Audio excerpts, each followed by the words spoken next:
All right, I think it's September 14, Sunday.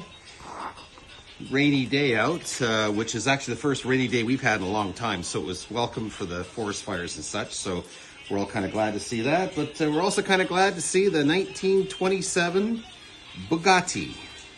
It's a replica based on a Volkswagen Beetle frame and drivetrain of a very famous race car called the Type 35B, designed by Ettore Bugatti back in the day, and it's the most winning race car in history.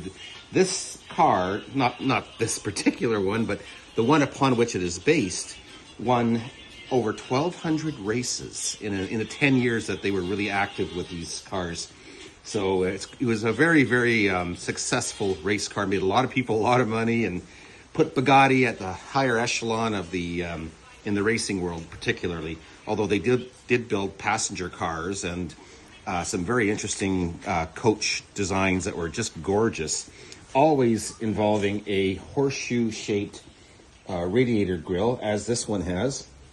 And so this one here is based on a 1971 Volkswagen Beetle, regular Beetle, and I'm tearing it apart. You know, I'm getting my hands dirty every opportunity I have to do so. And right now I'm tearing apart the whole front end here. I haven't decided where I'm going to go with it. The wheels are over here, but they're garbage.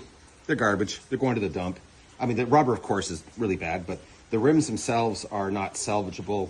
They're the original ones that it was built with by Tiffany Motor Company in Florida back in 1974 when the car was built. And they had these kind of cheap parts that they put in there. I don't like them.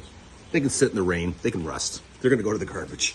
They're long past their best before date. So I'm going to find some new wheels for this car. I haven't decided exactly what I'm going to do. I'm going to do something really interesting with the wheels, and that also involves putting new brakes in and such. So that's kind of where I'm at right now with the project. But if you come back here, you'll see that it's like a bomb went off, but we're having fun. That's the important thing. You're supposed to have fun, right? So I've been tearing apart every little system on the car, piece by piece, and new battery. And new battery. And I've been tearing apart various things inside here to check everything to make sure everything works. I now have the ignition. That was part of the problem, was there's no ignition. There was no ability to get to the starter. It was just so poorly wired, but I've sorted it out, and I actually have the ability to turn over the engine, and she runs. I got her running. So that was a bit of an accomplishment about a week ago. But now it's sorting all the various things out, taking them off. There's so many parts on this car. For example, this is the spare tire mount that goes on the side of the car for the spare wheel.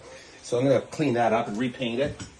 This cool device actually goes right here. It mounts at this point right here, and it's the emergency brake for the car. Imagine that. It's outside the car itself. So it's an emergency and parking brake. And what a beautiful piece of casting. I mean, that didn't come cheaply. This was a very expensive part to make back in the day, back in the 70s when the car was built. So clearly, this was what I'd call a premium quality kit, where not everything is cheaply done. It's actually, some things are quite well done. Another piece I really like, that I think is really cool, that's unique to this car, is this little gadget right here.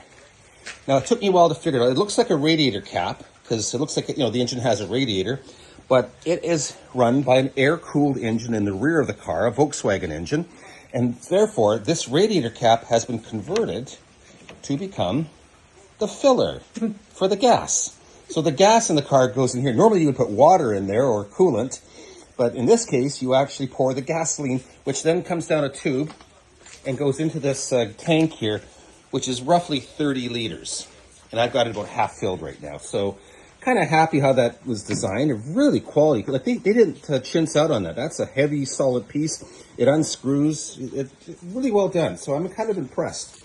A lot of things about this car are better than normal quality, I think, for what we would sometimes call a kit car. Although this car technically is not a kit car. It's a replicar. They're very similar, except that a replicar is a kit car that was built at a factory. In this case, the Tiffany Motor Company. They actually sold this to a customer as, you know, here's your keys, here's your car, have fun, drive it away.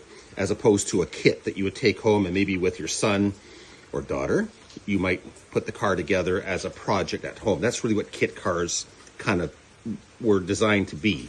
But this was actually a turnkey new car sold by this company and badged as a, titled as a Volkswagen. So that's what it is. So I'm looking forward to the spring and having this car ready for the road.